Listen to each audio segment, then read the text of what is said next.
Assalamualaikum. Halo teman-teman, ketemu lagi sama Dinar dan Mbak Fitri di Ngobrol Buku episode yang keempat. Tapi kali ini ada yang berbeda, kita berdua berkunjung ke salah satu toko buku yang ada di Aji Barang.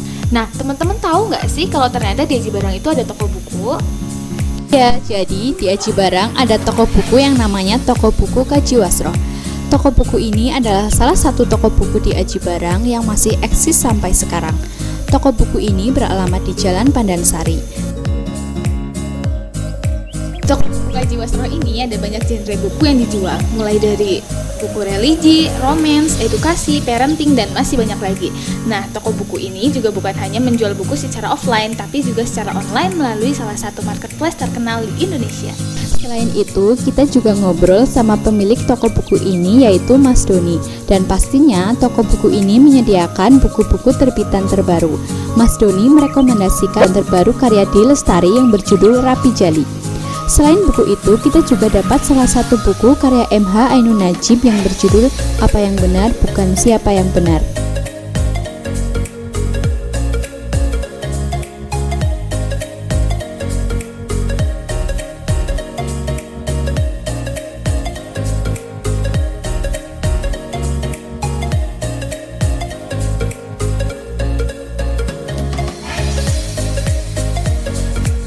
Oke teman-teman, kita berdua bakal cari tempat yang asik dulu buat ngobrolin buku M.H. Ainun Najib ini. Kita bakal ngobrolin buku ini di salah satu tempat ngopi yang berada persis di depan toko buku ini, namanya Warung Kebon Wasya.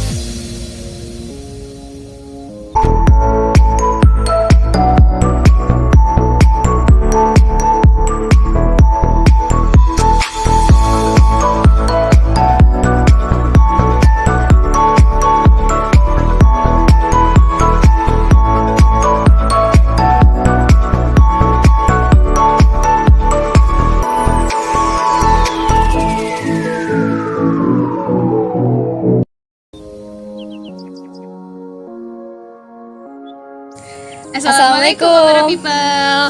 Udah lama banget ya kayaknya gak ketemu aku sama Mbak Fitri. Nah, di episode kali ini aku sama Mbak Fitri bakalan ngobrolin bukunya M.H. Ainun Najib yang judulnya Apa yang Benar Bukan Siapa yang Benar. Nah, teman-teman tuh tipe orang yang kalau mau baca buku ngelihat sinopsisnya dulu apa enggak sih? Kalau aku sih iya, jadi aku bakal bacain sedikit sinopsisnya ya. Mereka tidak punya kebiasaan untuk mencari kebenaran bersama-sama. Mereka justru menentang siapa saja di luar dirinya dengan sikap mental rumongso biso. Merasa unggul, merasa paling benar, merasa pasti masuk surga, dan semua yang akan ditemuinya adalah para penghuni neraka. Nah, dari sinopsisnya aja udah kelihatan ini tuh bacaan yang dalam ya Mbak ya. Berat dalam Ya, dan kayak kayaknya butuh. Kita kayaknya baca ini bukan cuma baca gimana, harus Gak boleh baca didalami. ya, gak boleh buru-buru juga kayak gitu. Kayaknya memang harus didalami kayak gitu. Nah, buku ini itu terdiri dari kurang lebih 73 bab yang isinya pastinya beda-beda gitu. Yang isinya beda-beda, ada 247 halaman dan diterbitkan oleh Bentang Pustaka. Nah, buku Apa yang Benar Bukan Siapa yang Benar ini menceritakan tentang ini penulisnya M.H. Ainun Najib atau biasa dipanggil Cak Nun, sama tiga Penerusnya. penulisnya yang dengan sifat yang berbeda-beda dan siapa jadi namanya? Aduh. Ada Gendon, Gendon, Berut, baru sama Penceng. Iya. Semoga kita nggak salah sebut ya teman-teman. Iya, soalnya ya, di dalam buku ini juga kebanyakan pakai bahasa Jawa gitu. Iya. Jadi mungkin aku sih orang Jawa. Kamu Orang Jawa. tapi ngerti nggak? Ngerti kan ya? Sedikit-sedikit ngerti. Tapi memang ini banyak banget sih pakai bahasa Jawa. Jadi buat teman-teman yang kurang tahu bahasa Jawa mungkin agak sedikit kesusahan baca buku. Iya, dan buku ini adalah buku terbitannya Bentang Pustaka, dan dari buku ini kita mau membacakan dari betangpustaka.com ada 10 nasihat bijak Cak Nun dalam buku Apa yang Benar Bukan Siapa yang Benar. Jadi buku ini berisi banyak banget tentang pencarian hidup manusia. Iya, kayak itu menceritakan setiap sudut Yogyakarta.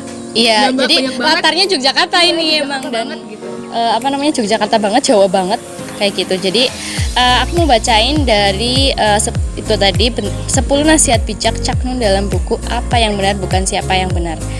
Oke, yang pertama. Ya, jeng. Aku deg-degan. Iya, aku juga deg-degan. Aku deg-degan.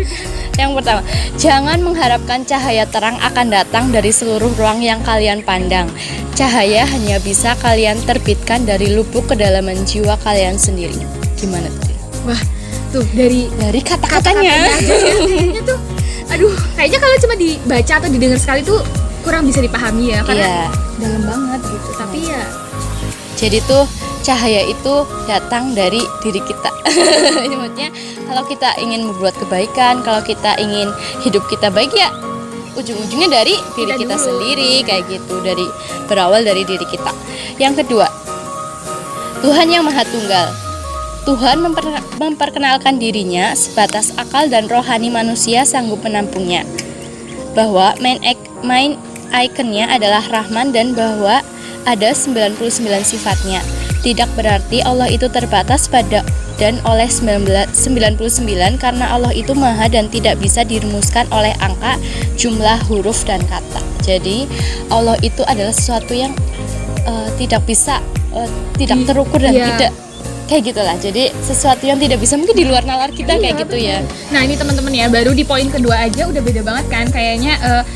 Pesan yang nomor 1 sampai nomor 2 karena memang buku ini tuh membahas dari agama, sosial budaya, kejadian masa lampau kayak gitu. Jadi memang banyak banget sih yang dibahas di buku ini. Oke. Lanjut Mbak Fitri. Nomor 3. Semua ciptaan Tuhan adalah ayat. Ayat artinya tanda. Tanda kehebatan Tuhan, kebesaran dan keagungannya. Seluruh alam semesta dan jagat raya beserta isinya, kata para sesepuh dulu, adalah ayat kauniyah. Jadi di sini menyebutkan kalau semua alam semesta, semua yang ada di dunia ini maupun yang di jagat raya ini adalah ayat Tuhan kayak gitu. Nah, di buku ini juga sama kayak poin-poin yang ketiga ini. Jadi memang banyak definisi-definisi baru yang aku tahu gitu. Ya itu salah satunya tentang ayat gitu. Jadi dari baca buku ini juga kita jadi tahu kayak gitu. Iya, punya banyak banget informasi ilmunya dan di kehidupan sekarang itu seperti apa gitu ya, Di. Iya, jadi Cakun menjelaskannya.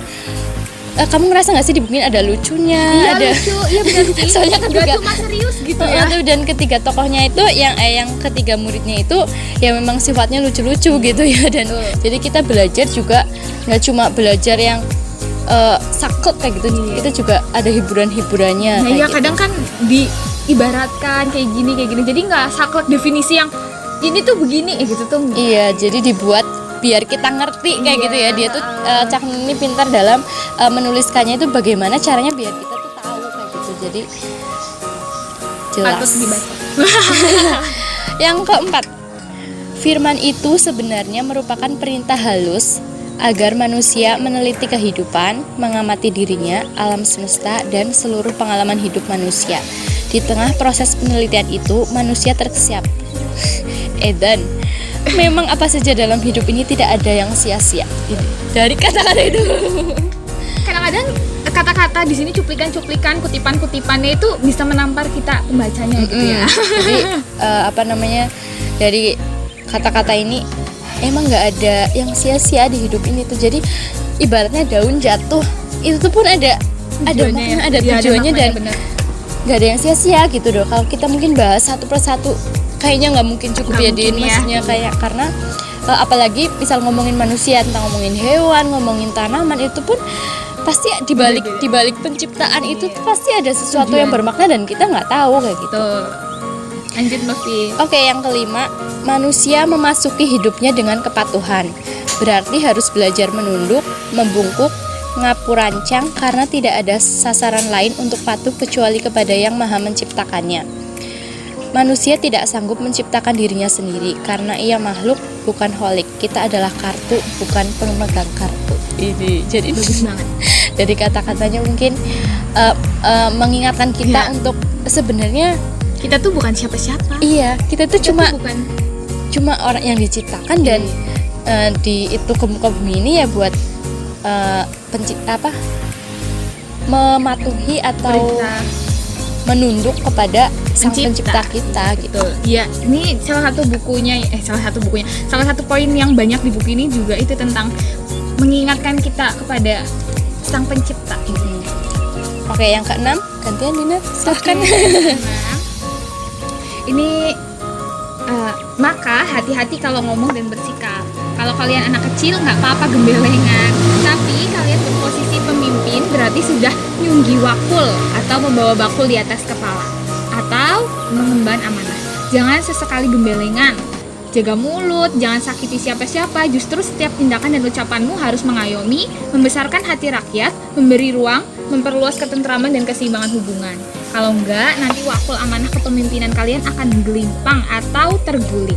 Dan segane itu nasinya tumpah jadi saklatal. Iya, kayak lagu ya. Iya, kayaknya ada lagu bahasa Jawa. Iya, ada emang.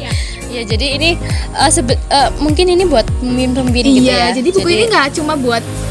Iya, sebenarnya ini untuk mungkin pemimpin-pemimpin kayak gitu ya. Jadi jangan semena-mena harus mencintai rakyatnya, tapi sebenarnya dari pernyataan yang nomor 6 ini juga sebenarnya mengingatkan kita sebenarnya bukan, kalau jadi pemimpin bukan cuma jadi pemimpin orang lain, kita juga jadi pemimpin untuk diri kita sendiri. Jadi kalau untuk jadi pemimpin diri sendiri juga harus bisa jadi pemimpin yang baik kayak gitu ya. Mbak ya.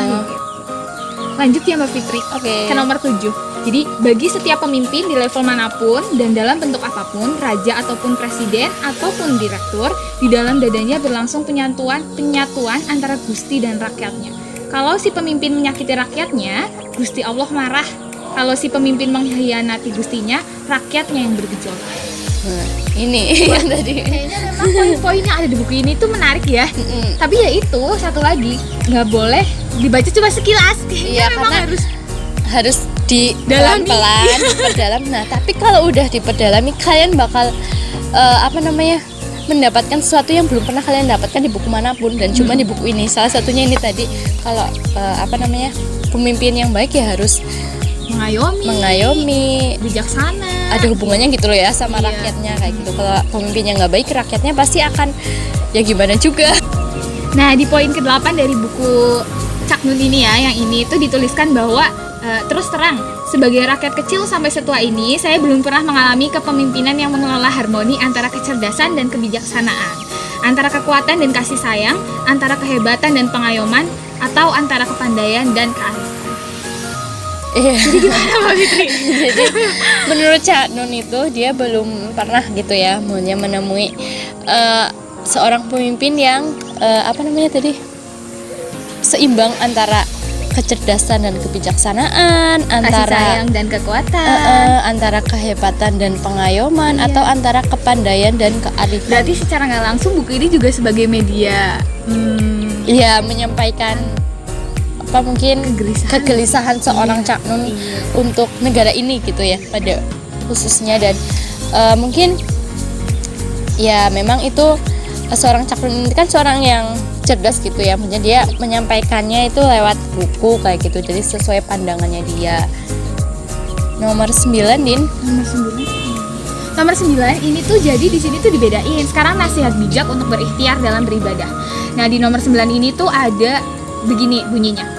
Daripada kita menunggu Lailatul Qadar dengan mental seperti menunggu lotre atau bukaan nomor, daripada kita memperlakukan Allah hanya untuk kepentingan materialisme, ingin dapat uang berkarung-karung, ingin lebih kaya harta benda, mending kita beriktikaf, bertafakur, mengupayakan agar jiwa kita memfitri kembali. Kita berjuang menuju Lailatul Fitri dan Naharul Fitri.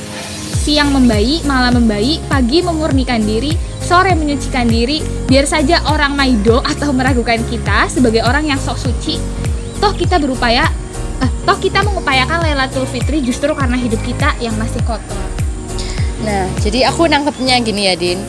Mungkin sebagian besar dari kita itu menganggap kalau kita beribadah itu untuk mendapatkan pahala sebanyak-banyaknya. Memang benar gitu ya. Betul. Jadi kita misal itu ada Lailatul Qadar kayak gitu, kita sebenarnya baik ya, maksudnya kita mengejar itu, maksudnya pengen malam yang lebih dari 1000 bulan kayak gitu, dan tujuan mendapat pahala sebanyak-banyaknya. Tapi kan daripada mungkin beribadah dengan kita pengennya aduh ya Allah, aku beribadah biar hartaku banyak, aku beribadah biar hidupku seperti ini biar enak terus gitu. Biar enak terus, biar dikasih materi yang banyak kayak gitu ya. Berarti lebih ke niat ya, mungkin lebih ke niat, dan lebih baik meluruskan niat kalau harusnya itu lebih ke mensucikan hati kayak gitu. Jadi Ingin lebih mendekatkan diri. ada yang lebih mendalam lagi loh dari sebuah Sekedar mencari. sekedar mencari, ya Allah aku pengen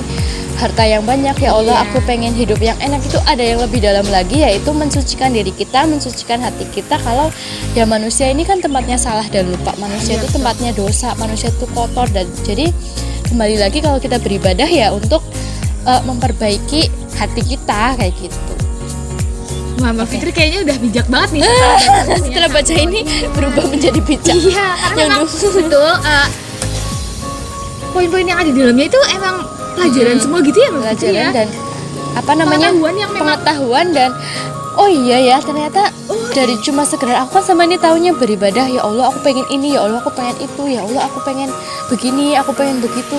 Dan kita tuh cuma bisa meminta kayak gitu, maksudnya tanpa kita melihat kembali ke diri kita kalau gimana sih hidup kita kayak gitu, gimana sih hati kita sebenarnya meminta kepada Allah Subhanahu wa taala itu harus dengan hati yang suci, harus dengan hati yang bersih. mantap. Mantap. Nah, kayaknya langsung ke poin terakhir ya Mbak Fitri. Ya, poin terakhir. Poin terakhir. Tradisi budaya bukan hanya tidak bertentangan dengan agama, melainkan bahkan memperindahnya, memperkarya praktik sosialnya. Sepanjang tidak ada pagar syariat yang ditabrak oleh tradisi budaya itu, maka mudik dan upaya-upaya budaya lainnya justru menjadikan ajaran agama itu keindahan yang nyata dalam kehidupan. Allah suruh kita sholat, kita praktikkan dengan mewujudkan budaya sajadah, masjid, arsitektur, tikar, dan karpet, bahkan listrik. Dan itu semua teknologi ikhtiar manusia dan bagian dari budaya kehidupan kaum muslim. Nah ya, jadi Cakung juga menjelaskan di buku ini bahwa kebudayaan dan agama itu sebenarnya masih bisa kayak gitu. Jadi yang namanya budaya itu kan sesuatu yang dibiasakan kayak gitu ya, kebiasaan. Misalnya budaya orang sini pakai kopiah gitu kan. Nah itu kan Oh iya. budaya, tapi kan bisa loh maksudnya orang Islam itu menggunakan itu. Jadi Islam itu sebenarnya agama yang damai, agama yang bisa Iya. bisa diterima oleh semua budaya kayak gitu.